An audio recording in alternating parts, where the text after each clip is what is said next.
everyone, and welcome to the February Indiana Coalition Network webinar. This month, we're going to do a kind of unique approach, and we're going to have a panel discussion with organizations that have some youth involvement and youth engagement. And we have some youth that have joined us also, as well as a mother of youth that are involved in youth engagement to kind of share their stories and their impact. So if you have questions along the way that you want to ask the panelists, please don't hesitate to either put it in the chat or hold up your hand or whatever you're most comfortable with. And remember to change your name to your name and the county or counties that you are representing on this call, so that we can make sure to give everybody the credit in their counties that we have to report back to. So we really appreciate you all being here. So I'm going to go ahead and introduce the panel. Melinda Lowry is the Drug-Free Communities Youth Coordinator for the Scott County Partnership, where she oversees the work of Empower, the Scott County Youth Coalition. She actively serves as a member of the Get Healthy Scott County on 2 work groups. Get Healthy Scott County provides structure and support to individuals, families, and Scott County community as it relates to substance abuse prevention, treatment, and lifelong recovery. She also participates in CEASE, the Coalition to Eliminate the Abuse of Substances, the local coordinating council in Scott County. She's a graduate of Indiana University and holds an MSW in education. Virgil Jones is the Associate Director of Jay County Drug Prevention Coalition. Virgil has been in the prevention field for over 5 years now and has worked in the education field for over 10 years. He is trained in Botman life skills, conscious discipline, strengthening families program, applied science, intervention skills training, which it stands for ASSIST, youth mental health first aid, and prevention. Virgil has also been named the Jay County Prevention Child Abuse President in 2021. Virgil holds a bachelor's degree in criminal justice and a master's in organizational leadership in public administration. Jake Martz is the social emotional learning project coordinator for Jay County Drug Prevention Coalition. Jake is currently a certified peer recovery coach holding a CAPRC2. He is trained in ACEs and CPR, trauma-informed care, and is a trained facilitator of youth mental health first aid, Botman life skills, craft, safe crisis management, CPR, and prevention. Jake has been in the prevention and recovery and youth activism field for over 15 years. His role at JCDPC includes leadership for the Social Emotional Learning Project, action plans for the grant, and community collaborations to increase youth engagement and outreach. As well as, let me find my paper for the youth here. We have Empower's Ella Ray. She is a junior at Austin High School and serves as Empower's Director of Recruitment and Public Relations. Kennedy Tutterow is an 8th grader at Scottsburg Middle School. And Lily Broadus, and I hope I pronounced your name correctly, Lily, thank you, is also an 8th grader at Scottsburg Middle School.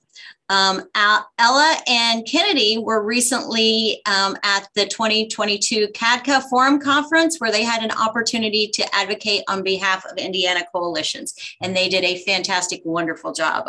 We got to witness it, so that was pretty amazing. And then we have Ashley Keene. She is a recovery coach for Jay County Drug Prevention Coalition, as well as a mother of 3 individuals, and 2 of those are involved in our Chance to Serve program here at Jay County. So welcome everyone, and we're gonna go ahead and start with the questions. All right, so where are my questions? There they are. Okay, so I'm gonna start with Melinda first. Melinda, can you give us a description of how your organization got started with their youth engagement program? I'd be happy to. It started before I became involved with Empower. There were a couple of youth from Scott County, students who were both in Austin High School and Scottsburg High School, who were interested in doing something to improve the community from the perspective of the youth. And so they spoke with some of their counselors, and from there things took off. And they decided to invite other students to a meeting. And it was just a very grassroots effort by the students. I think it may be their first or second meeting, they started thinking about what they wanted their mission statement to be. They worked on some logos that would share that with the community. One of their first big activities was to attend the mid-year in Florida. And they had some support from the DFC funding that they were able to attend that. And then it just began to grow. Friends were invited, publicity was shared on social media, and one-on-one connections. And so it's been a good growing period for this group. All right. Jake and Virgil, could you share how your organization started and got involved with youth engagement programs? Sure, I can do that. So before I came on board, the coalition and the Purdue Extension were speaking with youth in the community, and youth identified a barrier in communication with adults. Essentially, the youth felt unheard and like underutilized, kind of minimized. They basically identified themselves as a subculture in the community, and they wanted their opinions to be out there, and they wanted a safe place to be heard. They wanted to build better connections with adults. They recognized that there was nothing to do in this community, and they wanted to build that up and give youth something to do in the community other than cause trouble. So through that, in the partnership with the Purdue Extension, we had a pilot program of ACTS. That's a chance to serve. And the initial idea of the program was to allow youth the space and the freedom to express themselves and their ideas, use them as a resource, utilize them as a resource instead of ignoring them, and giving them an opportunity to just kind of speak up, speak their mind on what they think the community needed and how we can improve the community, and then also bring in adult leadership people from the community into the program to give the youth an opportunity to speak directly to influencers around here. The program obviously has evolved in structure throughout the few years that we've been doing it, but the main goals and ideas remain the same. We're just trying to find that sweet spot of how do we engage the kids and get them to open up and use their voices to be heard and communicate their ideas, and also get adults to buy in and to come in and buy into that program. But that's how we got started. Wonderful. All right. So youth, I'm going to go to Ella first. Why did you get involved in Empower? Personally, for me, I got involved because a recent graduate, Luke Watts, he had messaged me. I spoke on kind of like a panel or a Zoom where I talked with like a head of a college, kind of, I think that I remember. And he messaged me after and said that I'd be perfect for this group called Empower, and I should really get interested in like talk to Melinda. I think later then I had messaged Melinda and said that I'm really interested, and I think it just flourished from there because I really like to be involved in the community and be involved in a lot of things with school too. And so I think it was just like a great opportunity, and I was really excited to be a part of it. Wonderful. All right. So Kennedy and are you guys, I can't see you. I apologize. So Kennedy and Lily, can you guys share how you got involved in Empower? Yeah, you go first. Okay. So I got involved with the masquerade. When was that? Last fall, maybe? Melinda. It was in September of last year, yes. September of last year. We had a masquerade. Well, not us. Last year. Yeah, the masquerade was last year. Yeah. Anyways, so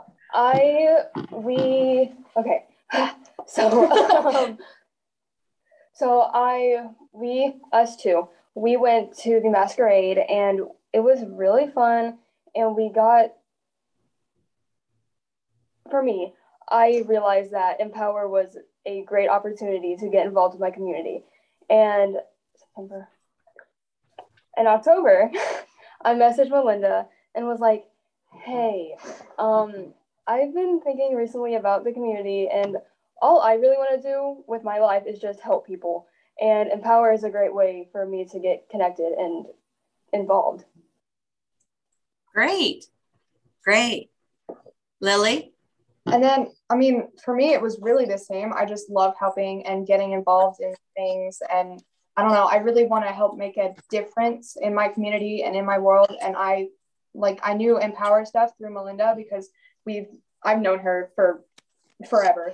And so I've kind of known she's been doing Empower and I've never really thought about it. But then kind of last fall, with the masquerade, I just thought that it would be a really good way to get involved and help people and just better my everywhere. Wonderful. All right. So Ashley, what was the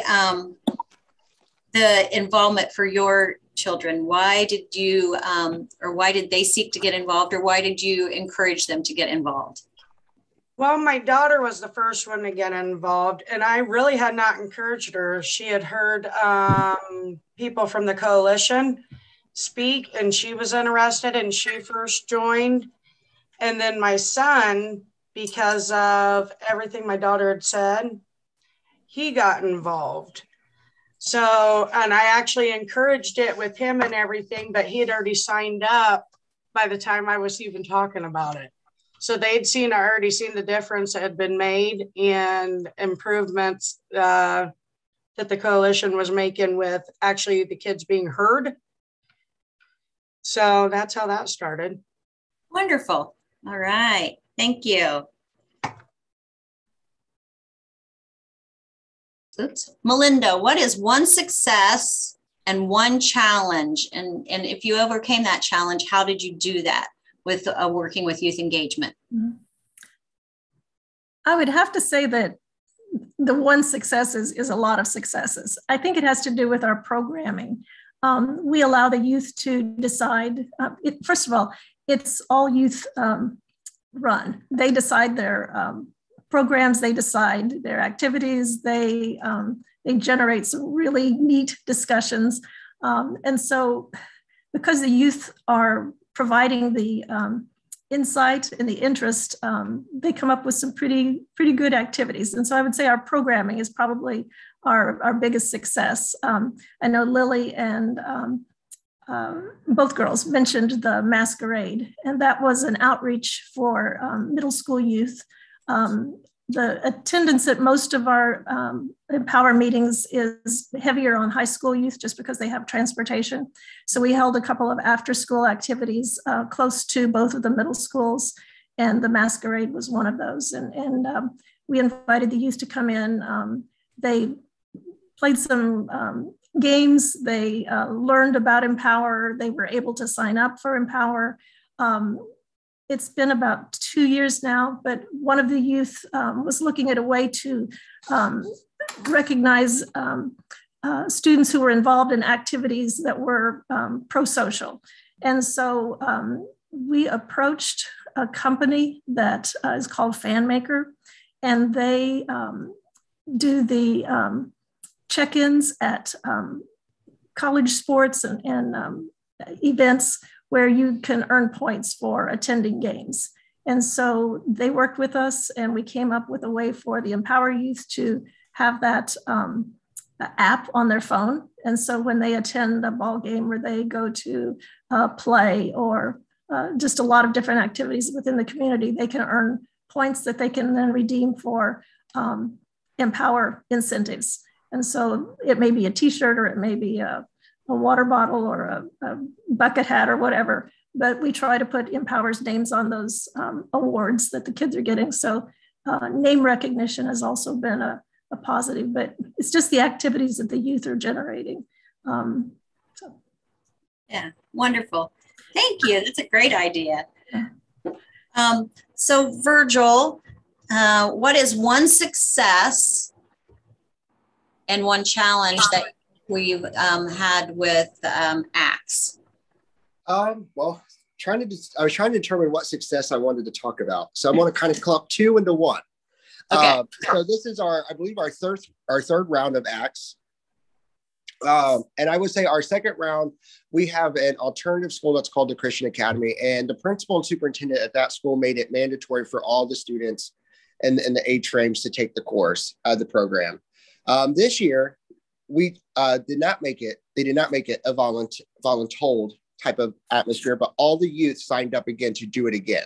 So I think that's a big success, that our first time getting those kids, we made such a huge impact that they wanted to come back for the second next round. But I would say our hugest success that I love talking about, because it just recently happened, was in our ACTS program, our youth create things that would make Jay County a better place to live, to stay, and come back to. And we had a group of boys who wanted to clean up the town. They said that they see trash on the streets, they see trash in the parks, there's not enough recycling bins. So they created a presentation, and they actually got invited to go to the Rotary Club, and they presented their idea to the Rotary Club. And by the end of that club, they actually got funding from the Rotary Club to make this happen in our community. And I think that is a huge success, because it showed them that their voice was heard, and it shows that they actually can make a change in this community. So I think that was a great thing. And I could tell on the next ACTS meeting that we had that their attitudes were much better, because they did something, they accomplished something. So I think that was probably our huge success. All right. Thank you. Jake, do you have anything you'd like to add to those comments? Oh yeah, for sure. For me, the way I operate, my success would be the relationships that we're building with the kids, the youth in the community. From day one of ACTS to day 3 of ACTS, we saw a tremendous turnaround in attitude and buy-in and willingness to share. So we've got a lot of kids in this community that are kind of bottled up, and they're real quiet and kind of introverted.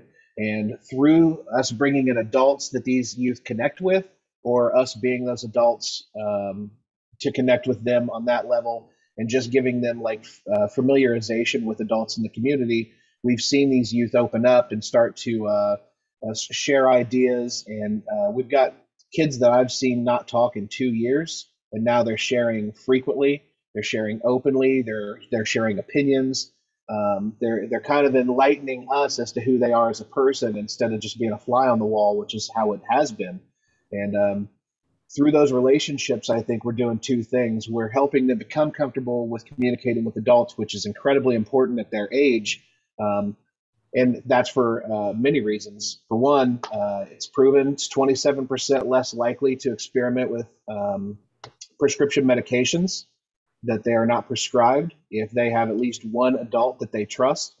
The LGBTQ community are 40% less likely to attempt suicide if they have at least one adult that they can communicate with and trust. So I think it's real important for these youth to be building relationships with trustworthy adults in the community. But on top of that, as they grow up through the school system and they start to kind of spread their wings and move out into adulthood, that's a real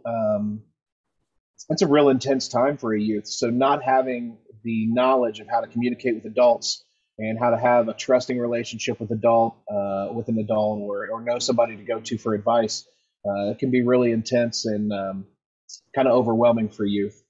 So I think that treating them as resources has really been beneficial. And as far as challenges, we've had some issues with adult buy-in, bringing in panelists and getting people from the community to come in. And when they do come in, it's partially our problem and partially on the people in the community. We're having trouble having the adults communicate with the youth And I think that the big barrier there is we have a passion for this. We have a passion for connecting the youth to the adults. And I think that part of the barrier we're having is how to communicate our passion to the adults, like the panelists that we're bringing in, or the adults in the community that we want to have communicate with these kids. How can we relay our passion to have these youth have a voice? How can we communicate that to the adults that maybe don't share that passion? And that's really been kind of a barrier for us. So I'm not really sure how to handle that, but that's been the challenge. Thank you. So Ella, what has motivated you to stay involved with Empower? So what has motivated me was from like that very first like start with that like meeting on the Zoom meeting and getting like to talk and getting to talk with my community and how I can help. And I think it just flourished from there, from like going to the first meeting and being involved. And I got to have the same role I have now last year, but I didn't get to be as involved or like get to do as much like as a leadership role and be like get to do more things. And I think it just made me want to do more, maybe want to stay in it, and maybe want to make more of a change and get to do all these things for our community. And so that's really opened up this year, as you know, COVID isn't as like a big deal as last year. So we have so many more opportunities to do more things and to be involved with the community. Wonderful. So Kennedy, what about you? What has motivated you to stay involved? Okay. Well, I joined during COVID, so I'm not very familiar with all the things that Empower can do, but what has motivated me to stay is just we're helping our community, and I want to continue doing that. And Empower is a great way to do that. And so all the people in it are amazing people, and we're all just, I don't know how to say it. I don't know. Anyway. That's all right. Do you feel like you're part of a group? Yeah. Positive group? Yeah, very positive group. Okay, wonderful. Wonderful. Lily, how about you? Really, I mean, it's kind of just seeing all the opportunities and ways to have fun and improve things. And really the people are also a huge part of it. Like even at our meetings, they're serious and we get stuff done, but we laugh a lot and we just have fun with each other. And it's just a really great thing. All right. Wonderful. Wonderful. And Ashley, what about your children? What do you think has motivated them to stay involved? I think she might be muted. Okay. Can you hear me? I can hear you now. Okay. Well, the people that have a passion for communicating with children, my daughter picked up on that right away, and that's what's kept her involved. People through Purdue Extension and the coalition. My son, I don't think he was really buying into it until he went to the Rotary Club meeting, and they picked up the kids' idea and everything else. And he said, they give us money. He said, they liked our idea. And I was like, I know, when mom says it, it doesn't really mean anything, but the community buying into it, there's a difference. You can just tell. So I think they're going to be lifers. Well, you know, until they graduate. Wonderful. All right. Melinda, what partnerships should you get involved with your youth organization and youth engagement? Empower Youth Coalition is comprised of students from 2 different school districts. And so we try to keep a very open relationship with staff at both schools because they can clue us in on things that are going on that maybe the youth haven't addressed yet. They are the ones that we go to check calendars and make sure that schedules will work for the activities that we're promoting. And they help promote our activities as well. They'll put it on their school web pages, and they'll allow us to put posters and flyers and get the word out through the students. They allow us to have new member recruitment times during school activity periods. And so I think your school administrators, counselors, whoever is in charge of sending out the social media posts for the school, those are definitely people that you want to get involved. And then also other youth serving agencies within your community. Those are vital to the growth of the organization. And they're also good funding sources for the youth to be able to continue the activities that they come up with. So that would be my suggestions. All right, Virgil and Jake, who would like to go first? I'll go for sure. So I think obviously school leadership is a big deal. As I was thinking about this question, I think local government is important to get involved as well. They're a big player, and having community leadership on board with youth engagement programming. I mean, it's kind of a fast track to visibility. You kind of putting it out there publicly real quick. So I think that can never hurt. And also a big part of the barrier is education. A big part of the reason why youth engagement isn't as rampant as it should be is education. I think a lot of people discount people due to their age. They think that their opinions aren't valid because they're too young to know any better, things like that. So I think as we think about local government empowering youth as a whole, I think they're important. Personally, I also like to involve local church organizations.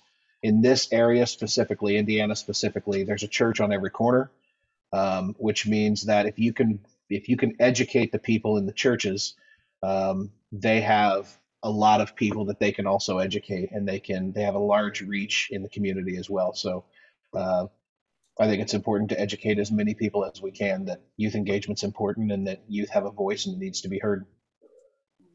Thank you. Virgil. I would say one of mine is I love working with Purdue Extension. They have a lot of resources and a lot of background, and I like collaborating with them because we bring a lot of things to the table and we can meet in the middle. So it's very great communication. It's very great timing and processing of things. One of the other things I would suggest and who we should partner with is our youth themselves. We should speak to the youth and say, who do you want to come to the table? Who do you want to bring? Who would you like to be involved in your activities and your programming? Because there could be people that we normally go to that we may overlook a whole program or a whole business or a whole community partner that the youth would really like to hear from. I would say, like, for example, the homeless shelter. We've had ACTS programs many times, and we never thought about inviting someone from the homeless shelter until one of the youth was like, I want to fix the homeless in Jay County. So then we invited the director from the homeless shelter to come in, and she was part of the panel. So I think just listening to them is actually probably the key success of getting the youth engagement, because once again, you're listening to them and bringing it to them, what they want and need. Wonderful. Thank you. All right. Ella, have you asked any of your peers to join Empower? And if so, what has encouraged them to be involved? So yes, I have asked many of my peers to join Empower, including another one of our senior youth, that's an Empower, Nick Henderson.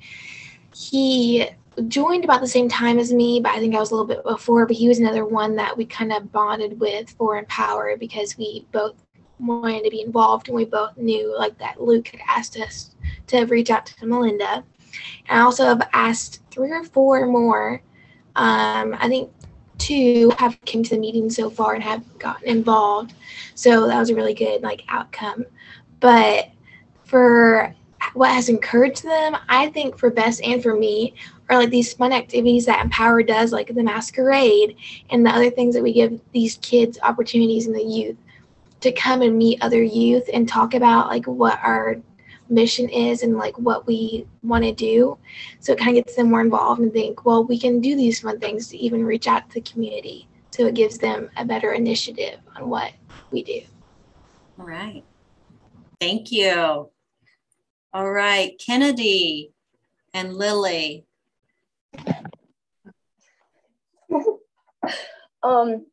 I actually got this one involved. This one? Yes. Okay. I know I went to a meeting and it was a very busy night apparently because there were only 2 youth there. But I learned a lot more at that meeting about what Empower was and how to get more involved. And then I told her about it, and now we're both involved. And I have told all of my friends about Empower and how happy I am to be involved with it. And some of them have asked me about it, and some of them just haven't. I mean, we're very forgetful, or maybe they just choose not to. But yeah, that's it. Lily, how about you? I will be honest, I'm still like a relatively new member, but I have spoken about it to my friends and to people around me. And like she said, she kind of got me involved, and like she showed me the opportunities and the ways to get involved. So I have tried to do that with some of my friends. That's great. That's really awesome. So you're fairly new into Empower and you're enjoying it. So yeah. Wonderful. Okay. So Melinda, what general advice on youth engagement would you like to offer individuals on the webinar? I would say to listen to the youth, because if we want them to be at the table and we want them to be involved in community and involved in change, they have some amazing ideas that old folks don't necessarily think of. And I've been impressed with the number of activities that they have come up with that have addressed change and have brought about change within Scott County. Great, thank you. Virgil, what general advice on youth engagement would you like to offer?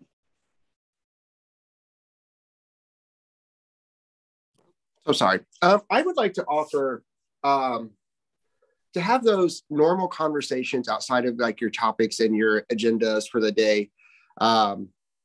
I'm sorry if someone already said this. I kind of went and got something to snack on real quick. But I just think having those initial conversations that are not strictly focused on like what you're trying to accomplish, just building that trust and getting that, like I can share an example. I end up one of our first acts, and we had a youth that she's basically she didn't really socialize much, and I kept like engaging her in conversation, and not just about the projects that she was working on, but just how school's going, how's life.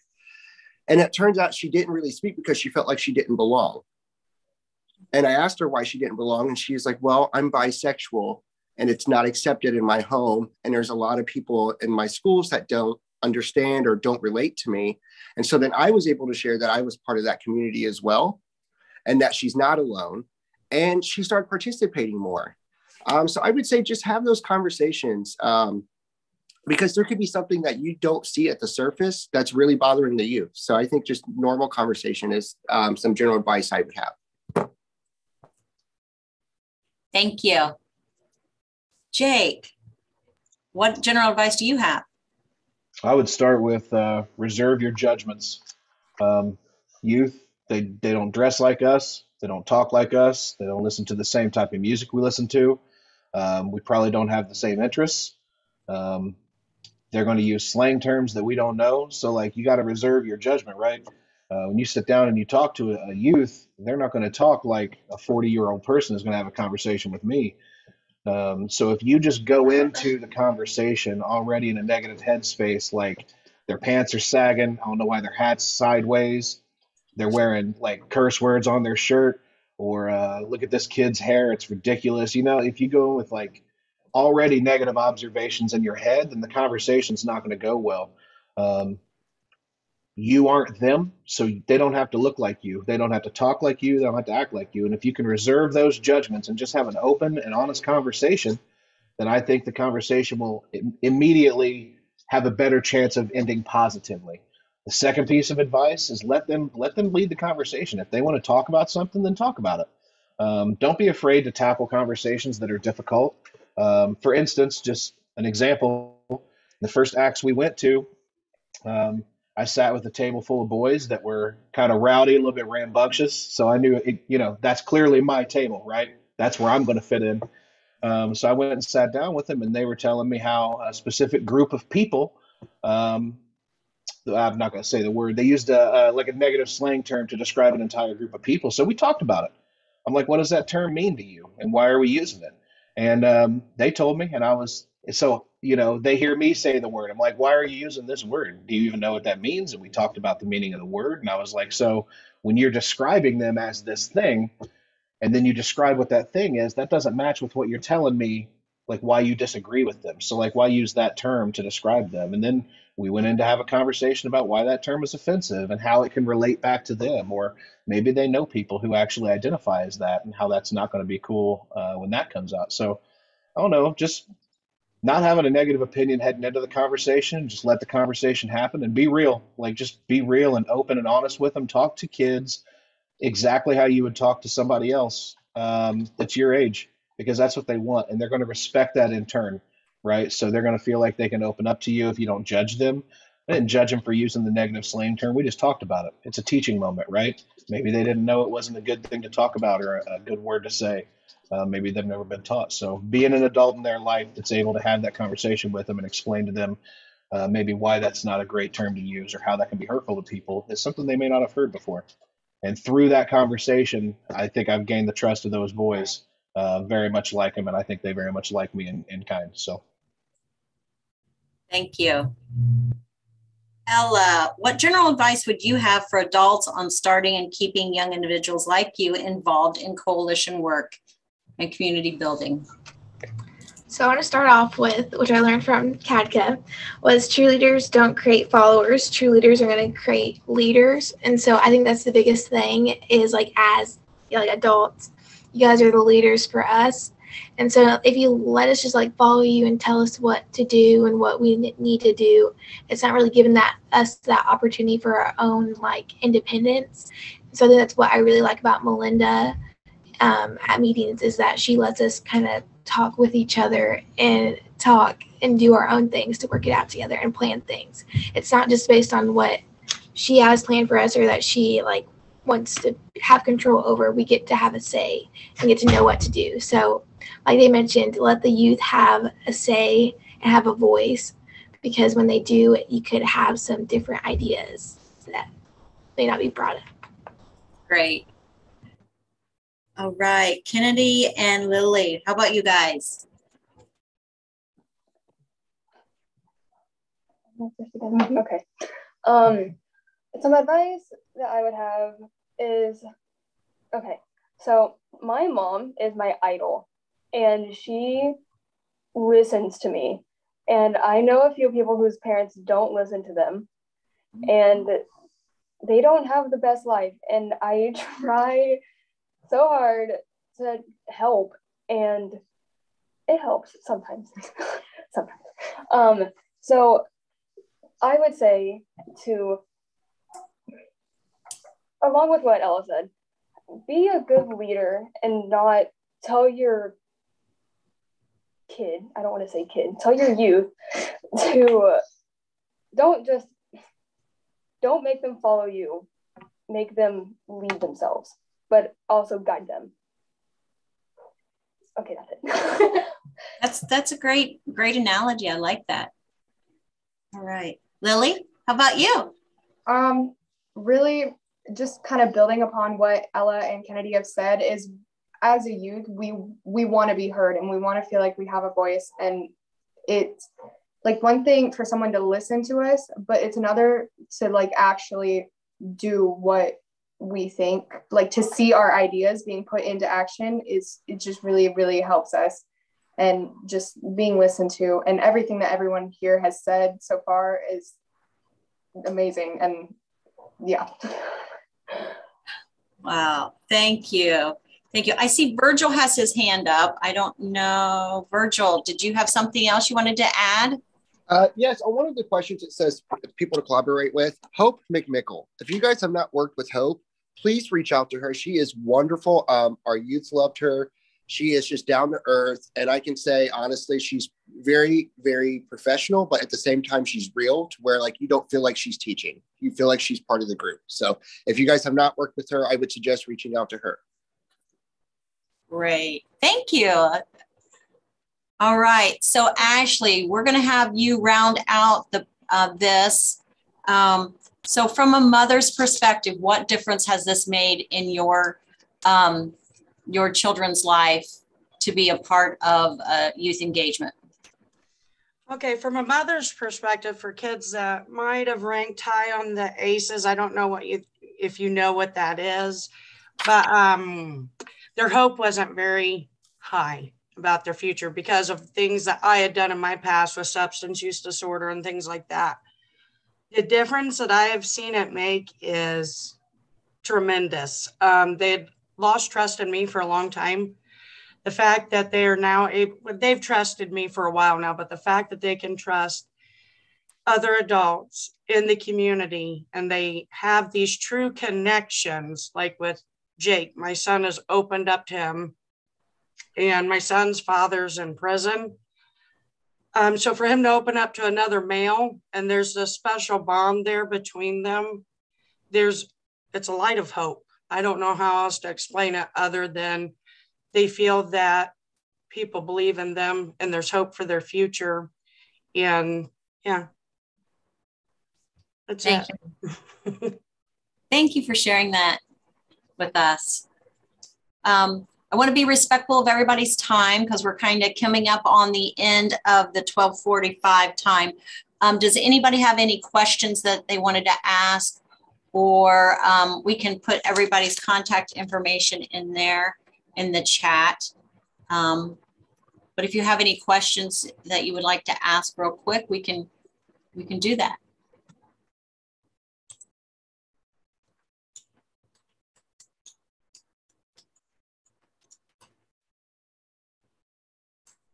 Okay, I don't see anybody raising their, oh, Krista, hello.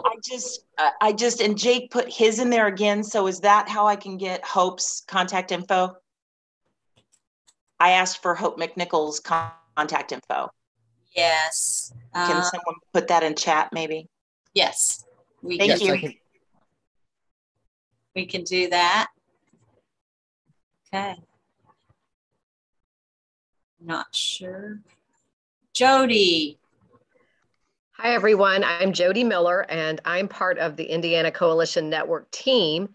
And I just want to say thanks to everyone today. This has been a great discussion. And as we look into the future, as far as building out some of our outreach and some of the topics, does everyone agree, I guess, that this is something that you would like to learn more about, or just to want to be more involved with youth and involvement? Because I will tell you, I'm so inspired. So thanks everyone for sharing today.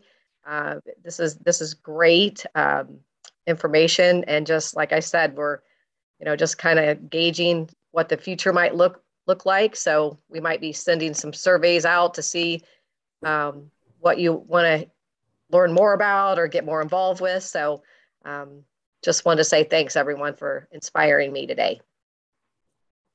Thank you. Thank you. ICJI, Sadia or Corey, did you have any updates that you wanted to share real quick before we sign off? Yes, I have 5 updates that I would like to share with you all. You guys have been receiving emails from ICJI lately because we want to make sure that you are aware of all the changes that we have done at ICJI. So I'm just going to talk quickly about 5 updates.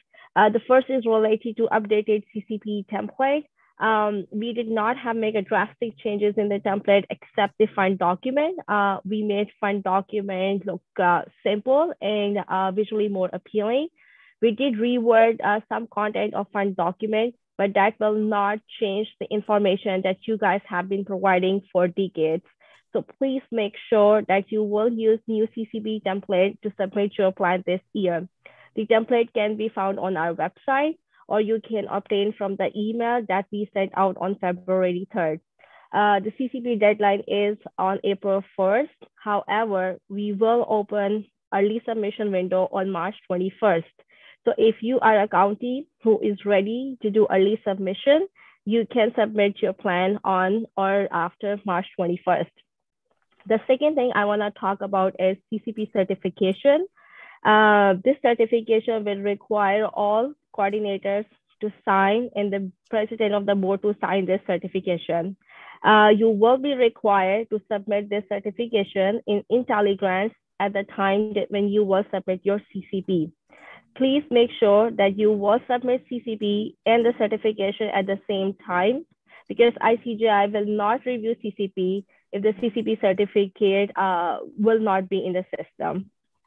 The reason we have introduced this system is because we want to make sure that all LTC members and board will get actively involved in the development and completion of the plan.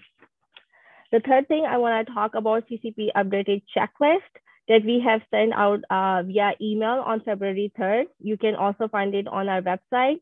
If you are struggling with an idea about how to update your plan, which section needs to be updated, we will strongly encourage you to use this checklist. The fourth thing I want to talk about CCP tutorials. We have made some tutorials available for you that can be found on our website. If you need any assistance with any section, you are more than welcome to reach out to me or Corey Smith. But if you need a detailed instructions, I would strongly encourage you to look at this tutorial. And the last thing I want to talk about website, which we have revamped recently. So I will just encourage you to, use our website, look at the templates. And yes, if you have any question regarding CCP or certification, please reach out to your designated program manager. And that's all. Thank you so much for your time. Thank you, Sadia. Appreciate that.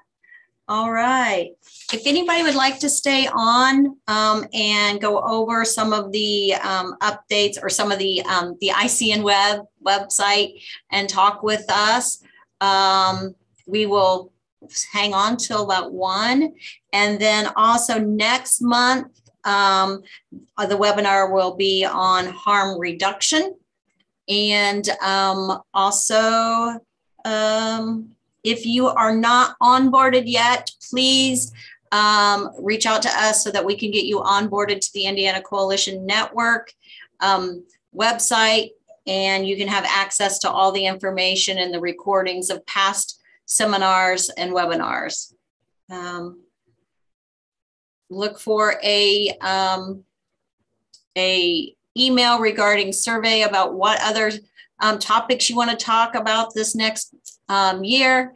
We will be sending that out, as well as it is on the ICN website.